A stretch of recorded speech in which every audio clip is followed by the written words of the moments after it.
On February 26th, Ukraine observes the Day of Resistance to the occupation of the Autonomous Republic of Crimea and the city of Sevastopol. On this day, 12 years ago, in 2014, a mass rally was held in Simferopol in support of Ukraine's territorial integrity.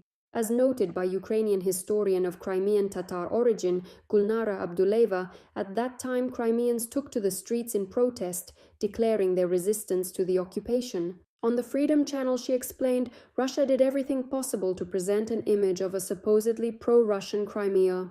Back then, they literally brought in these so-called Russian patriots to Crimea by bus from the Krasnodar region, people who shouted that Crimea is Russia. In reality, they had nothing to do with Crimea, which we only found out later. Gulnara Abduleva notes that the vast majority of Crimea's residents never supported Russia.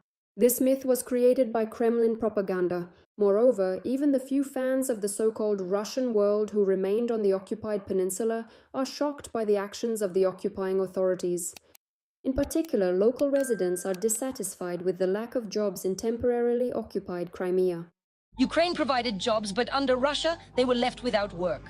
The actions they are taking are discrediting Russia itself. As Gulnara Abdullaeva explains, despite the difficult situation on the occupied peninsula, many years after those events, its residents remain loyal to Ukraine and are waiting for the arrival of Ukrainian troops.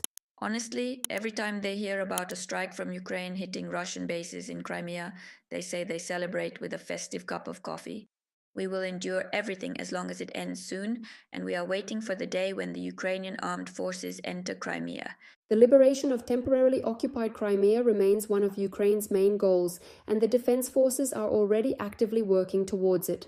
For example, on the night of February 23rd, Special Operations Forces struck the positions of Russian occupiers in Crimea, where a missile brigade equipped with the Bastion missile system is stationed.